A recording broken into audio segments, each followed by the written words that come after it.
You know, Nick, of all the games in the world to get some kind of re-release, why Doom 3? Why?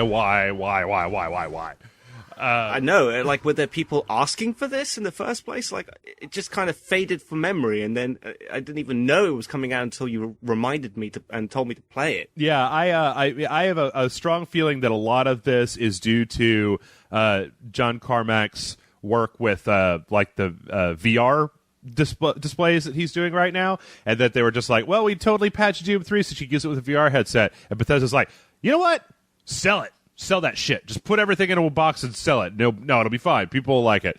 So, ladies and gentlemen, today, welcome to the Loading Bar. I am Jeff. I've got Mr. Nick Hodges with me, and we're going to talk about the Doom 3 BFG Edition re-release. So, I played Doom 3 when it came out back in the day, but Nick, you did not. Is that correct? That's completely correct, yeah. Okay, so we got all our bases covered here. We got some new input, we got some old input, some rehashing of this stuff, and so we're going to get down to business. First things first, the story of Doom 3 is dog shit. Yes, absolutely, yeah. Yeah, pretty much always has been. Like, Doom 3 was one of the first games that I remembered from id. I guess, what was it, Quake 2 had a story of sorts. Quake 3 was Arena. You know, Doom 3, they were kind of trying to have more of a narrative. I mean, the game is filled up with these audio logs and video logs and emails, and there's cutscenes where you see, like, your character and other characters, and there's this kind of weird conspiracy thing going on. But at the end of the day, it's dumb. Here's the deal. The Union Aerospace Corporation has a research facility on Mars, and some crazy dude has managed to open up a portal to hell.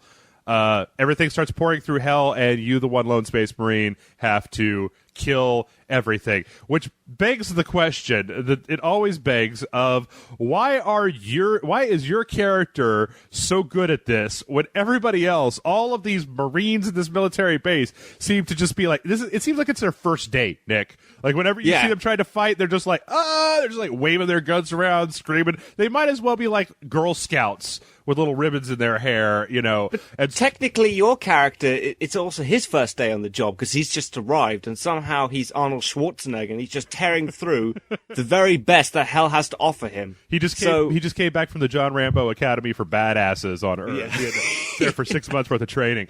But in all honesty, what the story in this game is just the flimsiest of pretexts in order to do what the original Doom and Doom 2 did, which is shove a bunch of monsters into a sci-fi environment and have you kill the fuck out of all of them. Yeah, and the game tries to have like a horror element to it. Not once did I find myself either scared or even unnerved whilst playing this game. Like, the game doesn't allow you time to breathe, like with this constant bombardment of demons. And basically, that just ruins any chance of any atmosphere to be built. Well, you know, it's an interesting thing because when you think about it, like if you go back to the original Doom and Doom 2, which you're going to be reviewing next week, it's a really different sort of thing because there were a lot of places in those games where there were just tons of enemies coming at you, and you had these big waves of enemies that you'd have to deal with different types of guns. Doom 3, one of the problems that I had back in the day, and I got a chance to play this a little bit, and it seems like it's still there, is that in Doom 3, it seems like there's the perfect way to engage any enemy. Like, every enemy has an optimal weapon that's great for fighting it. And all you have to do, once you get their patterns down, is switch to that weapon, and then do whatever you do, and they're dead. And that the reason that Doom 3, I mean, I've read even on the website some people talking about how Doom 3 is very atmospheric. You know, when it first came out, it was doing things with lighting and shadow that nobody on the PC had ever seen before. All that crazy atmospheric lighting. And one of the things that even, I think, still stands up, even on these modern consoles, is the lighting effects and some of the texture effects do legitimately look good for what is an 8-year-old game. I mean, this is a game that came out when the Xbox and the PlayStation 2 were, like, vying for attention. You know, the GameCube was still kicking around. So, this is not a new game, and they say they've done some work on it.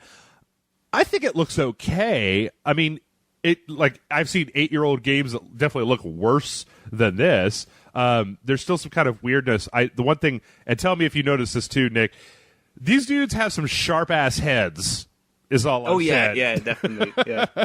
It was definitely at a point before rounded edges had been worked out in a really fantastic way, because especially the heads of all the characters in this game seem like they've got all these geometric points sticking out of them because they're kind of just modified like squares. But yeah, I mean, I noticed that, but I wasn't exactly going to have a go at it, seeing how old this game was. I was going to have a go at some of the gameplay elements in it, what it was trying to do. Well, so I would give the same review I would give today as to the review I would give 8 years ago when this game first came out. Yeah, I think it's just worth noting that there's that the box touts that it has like these that it's been overhauled or whatever, and we've seen HD remake overhauls, like the Halo anniversary Shadow of edition. the Colossus. Shadow of the Colossus is a pretty direct translation, which is better frame rate, but we've seen stuff where they've taken those old graphics and they've really polished them or smoothed them down or anything like that. In this, it doesn't seem like that has happened as much. Like, it seems like there's been some work on the textures, there's some work on the lighting.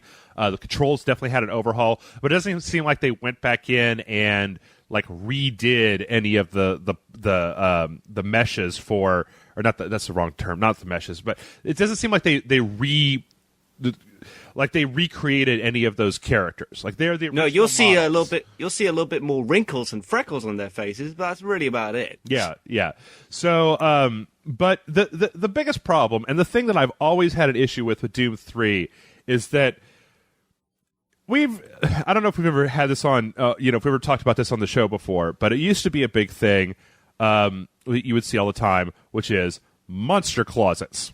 Where, it's kind of the industry term for, like, you walk past an area and then a door inexplicably opens, or, there's a corner that they spawn monsters around that they tend to come out when they weren't there before or whatever. This game is probably the worst and most blatant offender of the monster closet concept ever. And it drives me up the fucking wall, Nick, because you walk down a hall, past a wall and a bunch of shit, and then, like, oh, I got hit from behind. So you turn around and there's a guy there, you shoot him, and then you walk back and you find that there was this completely secret door built into the Mars base that looks exactly like a wall, where there just happened to be a skeleton dude with rocket launchers on his elbows, his shoulders, standing behind there, just waiting for you to go past, giggling like a little squad. Oh, he's going to walk past. It's going to be great, And, like... Yeah, it's like to think about how many hours that demon spent hiding in that cupboard. Yeah. And probably the reason why he didn't, pop out the first time is he was probably asleep, and then he heard you. He was like, oh shit, okay. Got to get into my game face on. Come on, game face. Blah! I mean, it just gets to the point, like, it's so, they don't really try. I think that's what bothers me more than anything, is that it doesn't seem like they're even trying to hide the fact of getting those monsters behind you. And it actually even gets so cliche that I was playing the game, and I didn't play the whole thing, but I played, a good ways into it. I played maybe a little over half of it. And I found myself, when I got to about the 1/3 point in the game, I don't know if it's the same for you, that I would instinctively and reflexively, every time an enemy would appear in front of me, I would shoot them. And then at a certain point, I just start turning around every time I had done shooting them to find out what the fuck they had spawned behind me, because I knew they were opening up shit, or not even that, because the game is even more blatant than that, where the enemies will just teleport in and you just hear this little bzzzt, and suddenly there's a big orange light and there's like 3 dudes behind you, and so you have to turn around and kill those dudes. And it seems like it's such transparently obvious game mechanic that it really tends to break a lot of the immersion that you have in the game, because it's so obvious. And when you get used to it, you're just expecting it to happen to a point where it starts to make the game a little bit less fun. And that was my experience back in the old one. It's kind of still my experience with this one, because they didn't really do anything to change it. I mean, I don't know. Did you kind of feel the same way? Is that? Yeah, I felt like it became so formulaic that I just came to expect it. And actually, I even stopped recognizing whenever someone would jump from a cupboard, because there'd be so many enemies in a room that one extra person jumping from a cupboard or whatever, like, it doesn't even faze me, and I don't even realize when it's happening, because I'm just so busy killing everybody. Yeah. And it's constantly like that throughout the entire game. So there is not a moment where there's hardly any moments where it's just quiet, where you're just going through an abandoned base and you're hearing screams in the distance. Yeah, they never. I mean, the thing is that I feel like it's so blatant and it's so constant that there's no real way to be scared. I don't really feel this game is scary or surprising in any way. Like sometimes they can get you with you're trying to go around a corner, you think there's nothing there, and then suddenly there's a dude there. The problem is that they pull that trick so often that it loses all effectiveness very quickly in this game. That and I also feel like this is another thing where I figured this out in the original when I originally played Doom 3, and then it still carried over today. Is that this game seems to trade a lot on the idea that when you see one of these demons, show up, that you're going to be like, oh shit, that's scary. I need to get away from it. Because I found that if you just pull out your shotgun and every time a spooky demon comes up, you just run for their face as fast as you can, put the shotgun in it and pull the trigger, a large majority of the enemies are supposed to be really scary, die in 1 or maybe 2 shots. Especially the imps, the guys that throw the fireballs, which are the most easily dodgeable projectiles ever. Yeah, and they're actually the most common enemy types as well in the game. Yeah, it seems like after a certain time, you eventually get to a point where you start to get some enemies that are a little bit more irritating, like the skeleton. I can't remember, they're called the Revenants, I think. Yeah, they have like rocket launchers that fire at you. With some cheap ass rockets that will follow you around corners and shit. That you don't just get out of the way of them; they will home in on your face. Those are one of the few enemies in the game that really made any difference. The imps, not a big deal. The marines, not a big deal. Like even the flying guys, I can't remember their name. It's like cacodemons, I think. Are you talking about the giant heads that would float around? No, not the little screaming head guys. No, I'm talking about like those giant things that look like brains or yeah. I think those fish. I think those are cacodemons. Guys, it's been a long time, so I may have all my nomenclature messed up. And then you've got the big kind of like cyber demon running. I can't remember what they're called exactly, but the big they've got like robot dog back legs and their big like muscular front. Those guys, 2 shotgun blasts at point blank range will kill them. So it's the sort of thing where at first when you see these enemies, they can be a little surprising, but since they continually throw them at you, you really have no choice but to develop a kind of routine for dealing with them. Because you can't, every time one of these guys shows up, be like, oh shit, what am I going to do now? Because they're just throwing them at you all the time. And so it's the sort of thing where if you're ever going to make any progress in the game, you've got to come to grips with the fact that it's like a job, you just, here's one of these guys. I know how to take care of this. Let me get out the shotgun,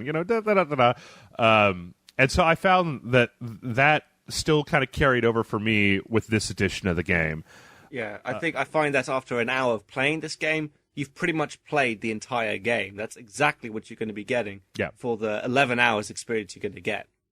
Yeah. Now, one thing I will say that, it may be an interesting thing for new gamers, and I'm interested to kind of hear your thoughts on this, Nick, is that one thing that Doom 3 does do that's very different than most modern shooters is that Doom 3 is very much kind of predicated on a system of taking damage and then kind of managing how much armor and how much health you have at any one time. So in a lot of cases, the game hides armor and health everywhere. And so it ends up being less about the kind of modern shooter style of, can I shoot this guy first? Am I behind cover? Am I doing this? And it tends to be more about, well, how careful do I have to be when I face this guy?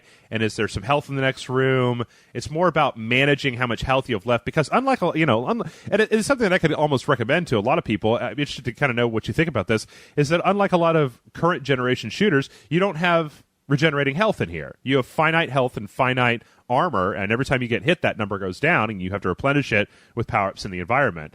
So, I know that.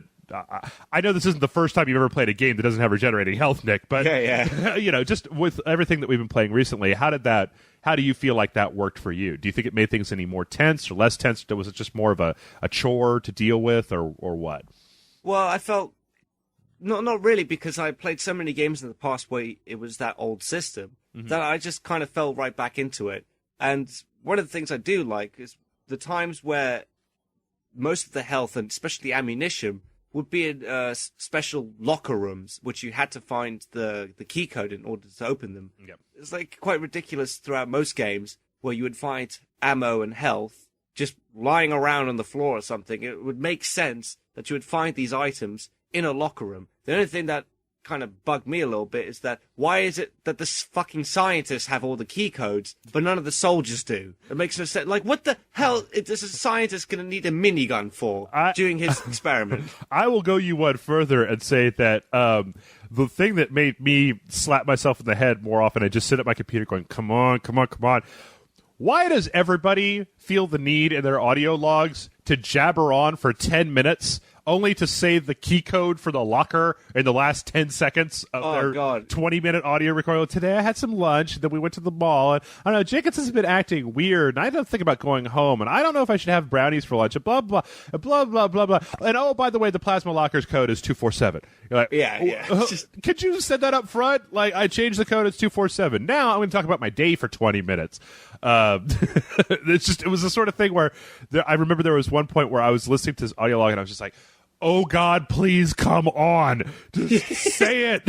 And most of the time, when you're listening to an audio log, you're being attacked by enemies at the same time. So often the recording will be drowned out by the sound of gunfire and the screams of the demons as you're killing them. Right. Meaning that you'll have to listen to that fucking thing again. Well, that actually brings up a pretty good point of that there isn't actually any kind of subtitle option in this game. Oh, hell no. Oh, this really pissed me off because like basically instructions on where to go in this game are not always very clear. Mm-hmm. Like most of the time I was told by a main character what to do. I was being attacked by a demon at the same time, and their voices would be lost in the sound of gunfire and screams. So the fact that there is no option for subtitles isn't really helpful, and that pretty much resulted in me spending most of the game going back and forth in different rooms trying to find out where to go. Or like, so I would be lost, basically. Yeah. No, it's definitely. I mean, it's definitely a claustrophobic game, and even with there's a clear objective on like you'll get on your PDA that'll tell you like what you're supposed to be doing next, but that's not always immediately apparent. There is no mapping system. There's no like dead space. I mean, it's weird the kind of things we start to take for granted in games these days. Like, maps are. I so miss maps while playing this game. I would settle for an arrow. Oh, I would settle for an arrow. Just an arrow. Yeah, that'd be great. Yeah, an arrow would be great. But what's insulting is that it's gonna be something really complicated to open this fucking door. Oh no, it was just a key card that was in the very corner of the room in the dark that just happened to be on the floor, and it gave you no indication whatsoever of that was what you had to do. Well, that's a great segue when you talk about the dark, because one thing that this game has done that it's a horror from the original game that you didn't have to face, Nick, is they put a flashlight on your dude. And there are no iron sights in this game, so when you hit the left trigger, instead of zooming into iron sights or locking on or anything like that, it turns on the world's worst flashlight, which lasts for about 90 seconds before you have to turn it off and let it charge back up again. Like, holy shit, future. Are you serious with this shit? Like, I've got mag lights that have been working for the last 8 months in my house, and this guy's flashlight at a military base doesn't work for more than 90 seconds. You guys can build plasma rifles, but you can't get past the technology of torch. A torch would last longer than this flashlight. Like, I have a theory about why that torch doesn't work out. It's because the UAC, that's the name of the company, they are so stingy with their fucking electrical bills that even before the game really starts and you're just exploring, the base itself is dark. Like, you're in a chamber room with huge pipes and steelworks or whatever, and it's almost pitch black. And that's an area where you want the most lighting, because that's where the most dangerous equipment is. So, only giving you the bare minimal lighting for their co-workers. So I think that's why they give you torches that only have 90 seconds worth of light in them. So you're saying it's military cutbacks. It's bureaucratic incompetence is the reason that my flashlight won't stay on. Exactly. They're like, sorry guys, we're trying to invent this crazy teleportation device and we're running out of budget, so we're going to cut down on hot showers and lights and flashlights. And flashlights. So okay, but here's the one thing that I have that's really positive to say about this game. I want you, Nick, to imagine. I want you to imagine playing this game if you had a choice between having your gun out or having your flashlight out. And having one meant that you could not have the other. That you had a flashlight that had a melee attack, you could hit somebody in the face with it, or you could have your gun out. And that you only have one or the other. How irritating would that make this fucking game? I would almost say, like, it would be impossible to play. I mean, not impossible, but it would take all the fun out of it. And I can understand where you're coming from because of the whole recharge aspect of the torch in the first place. There was often times where I'm just firing blindly in the dark and hopefully hitting something, waiting for that cursor to turn red and just hone in on that direction. No. I'm not giving you a hypothetical scenario. That was the way this game was when it originally came out. When Doom 3 was originally released, there was no way to have your flashlight and weapon out at the same time. That was a change that was made later to the game, and it was the sort of thing where when I played it originally, I was just like, I don't understand how this got through QA. Like, I don't understand why you can't hold the flashlight. Why can't you tape the flashlight to the machine gun? Why can't you? It was just one of those things. So that, thankfully, has been fixed, which is good, even if they still have the recharge thing for the flashlight, which I don't really care for. This game also has a newly implemented checkpoint system. I think it is awful. I think it's terrible. But you do have the option of saving it like the way you used to. Yeah, you can stop the game and save it at any point in time. The thing is that just to let people know, it's not that the checkpoint system is broken or anything. It's just that it auto-saves extremely infrequently. I found points where I accidentally found myself standing next to a barrel that blew up and killed me, and suddenly I had to go back like 25 minutes in order to get back to the last autosave. And it was just like, oh god, I've already played all this all over again. So yeah, or an imp is charging at you, and then it just freezes in checkpoints, and then you might have like 2 pieces of health left, and then when it comes back to loading, then he'll just kill you. And it'll just repeat like that, so you do have to go back. So it does save at the most inopportune times. Yeah, and it's not the worst thing ever, because what I will definitely say that this is okay. I know that we've sat here and we've talked shit about Doom 3 for the last 20 minutes. But what I'm going to say is that this game, in comparison to a lot of modern first-person shooters, is actually pretty easy. On the regular difficulty level, at least I find so, that on the regular difficulty level, once you get used to the way that the enemies are coming at you, there's enough health, there's enough armor, there's enough ammo laying around so that you're never really going to be in a position where you can't just pick your weapon of choice and kind of cut loose with it on the bad guys that are out there. So it's not an especially difficult game. It's just not, in my opinion, incredibly engaging. Like, it doesn't do much to really draw you in outside of outside of just the aesthetics of it. There definitely weren't any memorable moments in the game for me. Like, the level design, I think, was really boring. The same amount of color used, like browns and grays, blacks or rusty color. So the whole game experience for me was a big blur. I couldn't remember any specific moments apart from 2. One was when I got the chainsaw for the first time. I was like, oh, fuck yeah, I can't wait to use this. And later on in the game where you go to hell, it's like, oh, well, this is a new environment. It's something new to look at. Yeah. And pretty much it. Yep. So let's see. This version of Doom, this is the BFG edition, also has, it's got support for 3D. It's got support for 5.1. The aspect ratio and the interface has been tweaked for the consoles. It does have a little bit of auto lock for the aiming. It also comes with the Resurrection of Evil expansion and a new expansion called The Lost Mission. It also comes with Doom 1 and Doom 2. And this whole package is $40. And so, it also has the multiplayer from Doom 3. So, Nick, unless you have anything else that you feel people really need to know about, why don't we go ahead and flip a rating for this one? Why don't you go first? Okay. This is probably going to sound really weird coming from me, but there's one thing I feel like people need to know about this. It's that if you're any kind of fan of Doom, I really think this is a great package. It's worth noting that this is not a full retail game. It's $40. It's got Doom 3 and all its expansions. It's got Doom 1 and the Doom 1 expansion. It's got Doom 2 and the Doom 2 expansion. I honestly think that if you're a fan of this kind of game, it's definitely worth a full price. Like, if you're a Doom fan and you want this is a great collection to have on your shelf. Now, I've talked about why I don't like Doom 3, but it's not it's not the worst game. It's just not super memorable. Like, if you're into it, cool, great, go grab it. For people who aren't like super big fans of Doom, honestly, I think that this game would probably come in at a high bargain bin because, it's $40 now. If you could pick this up for $20, that's a lot of video game for $20. And it's a lot of kind of classic video game, especially with Doom 1 and Doom 2 and Doom 3 and all the expansions added into it. I definitely think it's worth $25 to $30. If you're a big Doom fan, chances are you probably own it already. But yeah, so I'm gonna give it a high bargain bin. That's what I'm gonna go. Yeah, I'm gonna have to agree with you, Jeff, on that rating. I'm also gonna have to give it a bargain bin. Oh, for the casual player. No, just to make that clear.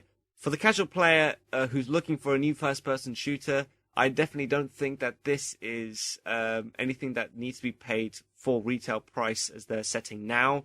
There's nothing too memorable about it. It's not scary. But if you're a Doom fan and you've already played these established games, it's definitely a bargain because you're getting Doom 1, you're getting Doom 2, Doom 3 with all the tweaked graphics and everything, and as well as the expansion packs. So if you're a Doom fan, full price, definite. Mm-hmm. But if you're a casual gamer like myself, then I would have to wait until it drops down in price by quite a bit.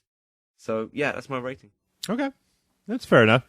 All right, well, that's all the Doom for now, but hey, everybody, stay tuned because next week, Nick, you get to play the classics. Doom 1, Doom 2.